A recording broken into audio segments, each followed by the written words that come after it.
Hey everyone, it's Tom from Ludicrous Feed here. Thank you so much for joining us. A bit off topic today, a bit different from our usual electric vehicle content, but I thought quite relevant nonetheless. Today we're going to talk about our induction cooktop, which we've had now for almost a year actually. We got this installed in August 2022, so up to the 11th month of ownership. And it's been great. We've really enjoyed it. Easy to clean, very easy to cook on as well. And we did it mainly because, well, we converted this from a gas cooktop, which we used to have. We did it because mainly for health reasons. We just didn't feel right having, I guess, an environment where we were burning fossil fuel and having the, emissions floating around our house while we were cooking. So we figured for our health, for the kids' health, with their asthma, it's best to convert over to induction.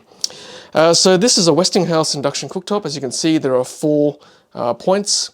And how do you choose how many points you have? Well, we used to have a gas cooktop, like I said, with 4 burners, so we figured we would replace it with something similar. As you can see in this one, which I don't particularly advocate, this is just something we chose. I'll leave a link to the product in the description below, but obviously do your own research as to what suits you. But this particular Westinghouse cooktop has got 4, and there are different sizes as well. We've got a smaller one there on the left top, and we've got a big one here on the bottom left, and then we've got 2 similar sized ones here on the right. And these are all, I guess, buttonless, and it's very easy to operate. And to turn it on, just press on like that, and it just beeps, as you turn it up like that. And you can cycle it down too. If you want to go all the way to the top with P, just press boost and it goes up to the top. You can press pause as well, so it's all very smart. If you need to answer the phone or answer the door, come back to it again. And if there's no induction crockery on the stove, then that F comes up, which means that there's no contact, which is very clever. And there's a timer as well, so you can set whatever you want, and then it will switch off automatically when it counts down to 0. That's very clever, and you can set multiple timers, as you can see, at the different points. And then to turn it off, just press on off again, and it switches off. So that is basically the Westinghouse induction stove. They're all very similar, I guess, in their operation. Some of them have slidey ones, some of them are plus minus like the Westinghouse. We'll have a look around and see what suits your needs the best. In terms of cost, well, this particular Westinghouse unit, which we got from Good Guys, on the receipt I have from last year, $1,349. I can't remember whether I asked for a discount or not. I'll have to try to when I go to the Good Guys to ask for a good price. And in terms of the installation itself, we paid $1,804 for the installation, which we organised from Good Guys. They sent out their contractor to install it for us, and that included the removal of the gas cooktop, the installation of the new induction cooktop, cutting away some of the Caesar stone because it didn't quite fit. It was just a bit too big for the Caesar stone hole where the gas cooktop was. Also includes this isolation switch, which is a mandated requirement for compliance for safety reasons, obviously. And the installation cost also included the wiring from the cooktop to a new circuit to the meter board, and all the wiring in between, a new 32 amp circuit. So I guess that cost is variable depending on how far away your kitchen is from the meter board. So to break it down, it was $980 for the installation, $320 for the isolation switch, and $340 for cutting the stone benchtop away for extra space to put the new induction cooktop. Okay, so I've been actually reading a lot about wok cooking or wok frying on induction stoves, and there's some commentary around whether you can actually do stir fries on a wok with induction cooktops. And I can reassure you that I've definitely cooked a lot of stir fries, fried rice, fried noodles using this induction ready wok. Again, I don't particularly advocate this one. This is just the one we have. But this one that we have is a Scanpan Saturn brand. It's induction ready. So make sure when you buy an induction cooktop that you also have crockery and cookware that is induction safe and ready as well. So do your own research once again. So today I'm going to actually cook fried rice for you using this Scanpan wok on the Westinghouse induction cooktop.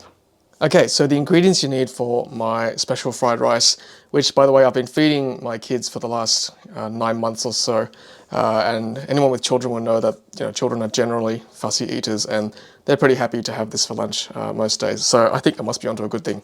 Anyway, what you need for this fried rice recipe is, first of all, most importantly, overnight rice that has been refrigerated, making it nice and dry.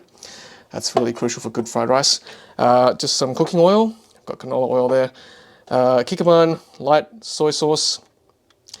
Again, I don't advocate Kikkoman or any of these brands, by the way. Just this is what I've got. Some dark soy, and then some sesame oil. We've got some whisked eggs in this corner here. So whisked eggs, I've got 4, by the way, in this recipe, which feeds 4, so portion for 4. I've also got a spoonful of garlic. We've got some protein. You can use anything you like. I've got cut up ham in this situation. And again, we've got some more garnish in the form of spring onions, which we'll use at the end. Okay, so a little bit about woks. So there are 3 main types of woks. There is the traditional cast iron wok, which can come induction ready as well, by the way. You can also get a non-stick wok, which obviously makes it easy to cook and clean with. Then you can also use a stainless steel wok like this Scampan Satin I've got here today, which although you don't have the wok hay, the traditional wok hay with the cast iron woks, it can be easy to clean and it looks great when it is clean like that. And I'll show you how to spot season the stainless steel wok in a way such that it's easy to clean, and that way you don't get sticky bits that's burnt on the bottom that makes it difficult to clean.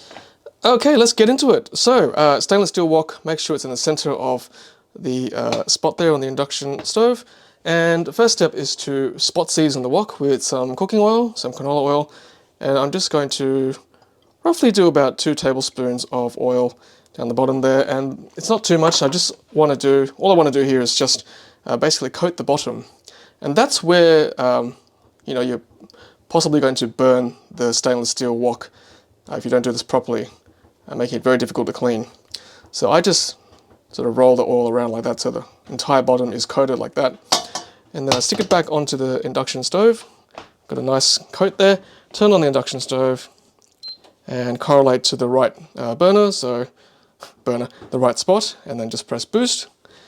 And now I'm going to let the induction cooktop do its duty, and you'll see, or you can hear the coils going in the induction stove, and that's the contact being made. It should heat up the bottom of the wok nicely. Let's turn on the range hood.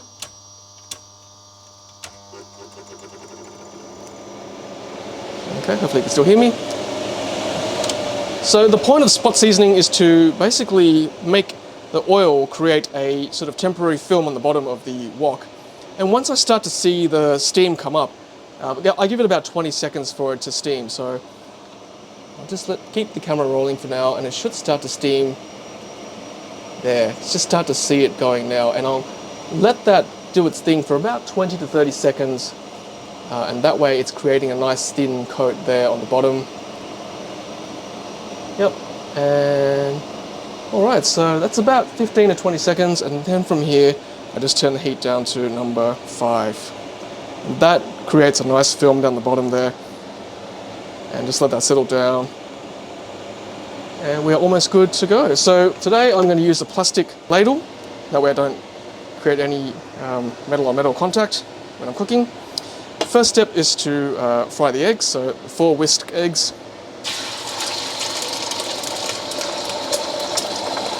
Okay. I generally try to keep it on 5. Sometimes I go to 6 if I'm feeling adventurous.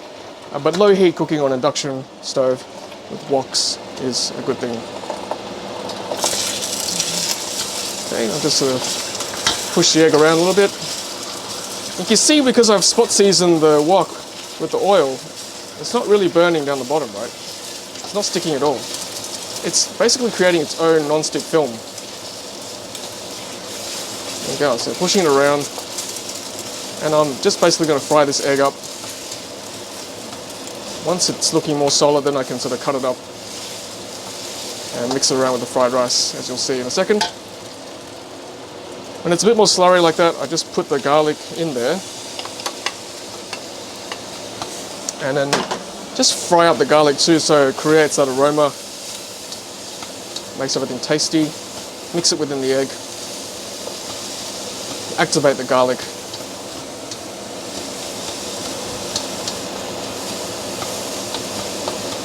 Smells good. So yeah, I think we're starting to get to that consistency that is good for fried rice. Excellent. Now, this step is not compulsory. You don't have to have protein, but for kids' lunches, I think it's good for them. A bit of protein at school. And this ham is actually already cooked, so I'm just basically just heating it up, activating it for taste. Like I said, you can bring it up to 6. Maybe I'll bring it up to 6 just once. Bring it up a little bit. You don't have to go all the way out to 9 or top. I think low heat is underrated for induction cooking. It's already quite powerful. It can boil water very quickly too, by the way. Okay, so that's looking pretty good there. All mixed up. Now, what you want to do is to put the overnight rice. Now, this is crucial, like I said, overnight rice, because the consistency is nice and dry, and it's much easier to cook with than fresh rice. So if you can help it, try to cook with overnight rice. Makes your life a lot easier. And try to, if you can, try and separate all the rice too, then you can push it around. And before you ask, no, I'm not going to do the wok fling. I don't know how to do that, so I'm just going to push it with a ladle.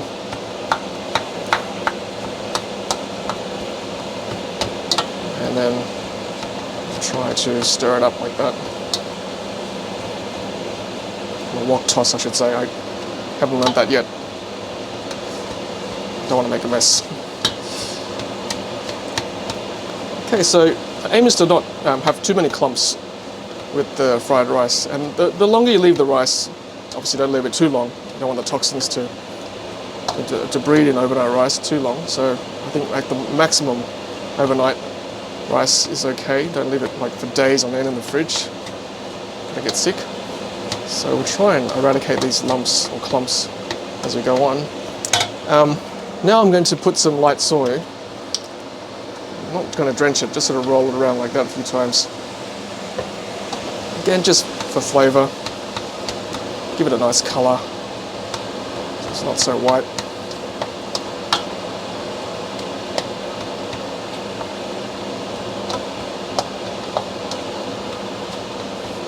And the thing you've got to get over, for traditional wok cookers out there or wok users, is you won't get that sizzle, right? And that's okay. Like, you can still cook quite nice on low heat.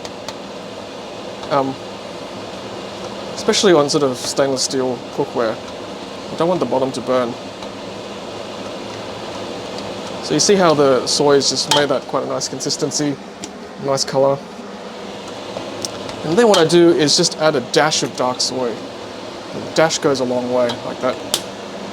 Again, just a bit more colour, a bit more flavour, which the children like, and that makes me happy.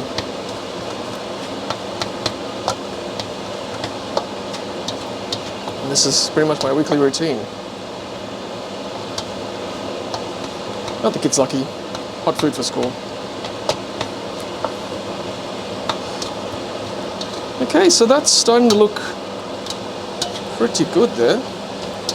Again, all I'm doing now is pushing it around and trying to get rid of the clumps as much as I can. Not fun eating clumps of rice.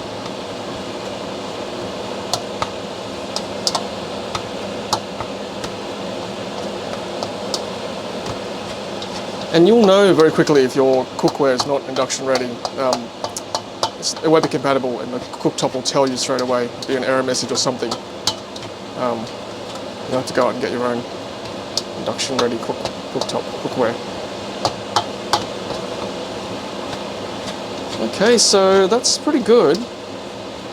Again, the final few clumps I'm just going to try and eradicate. The other thing about clumps too is that it doesn't take up the soy, right? So not as nice if it's clumped up. So try to separate all the rice grains as much as you can. That's the beauty of doing this. That's how you achieve good fried rice. Okay, so I'm pretty happy there. Now the last thing is sesame oil. Again, get your own if you like. This is the brand I use. And again, just drizzle. Sesame oil in Asian cooking is just for garnish, really. Not designed to be heated up too much. It's just a flavour thing. A bit of a sizzle there. You see how the bottom, right? I can just scrape up with the plastic just comes right off thanks to that spot seasoning technique I showed you. So very easy to clean. No burn, or very minimal burn marks down the bottom. And I can already smell that sesame oil activated. It smells really good. It's a shame I don't get to eat it. That's okay. Okay, so I think we're very close to the end here. And the one final step is, the last bit of garnish is the spring onion, which I've chopped up earlier. There you go. And again, this, you don't have to cook this one. It's just, again, for activating, for flavor. I can smell that definitely coming through. And just sort of toss it, push it within the fried rice. Just to activate it, give it that aroma. There we go, everyone. And you know, you can vary those the dosages or the how much you want to put each one, like the soy and the sesame oil to your flavor. Make it as dark or as light as you like. And that's basically it. I'll just put it up to show you on camera here what it looks like. There it is there. That is Tesla Tom's special egg and protein fried rice right there. And then when you're done, it's so easy, right? Induction cooktop. I'm just going to press off. And that's it. It just switches off. There's no haptics. There's no feedback. It's just a button and then a beep. And straight away, you know, there's no more heat coming through. When they say that induction cooktops aren't hot when you touch it, but I'm not going to touch it. It still gets a little bit warm, like around there. I think the glass heats up a little bit, so, but it's certainly not too hot. Like touch around the edges. I'm not going to go too crazy. And yeah, that is that's basically ready to serve or keep to your heart's content. There you go. Look, very minimal mess as well, which is what I like. And I'm just going to wipe it over with a cloth later on too. Right, everyone, this is Tom from Ludicrous Feed, using a induction safe and ready stainless steel wok, cooking fried rice on an induction cooktop, which was previously a gas cooktop. Thanks so much for watching, hope you enjoyed that, and until the next Ludicrous Feed video, happy charging and happy cooking.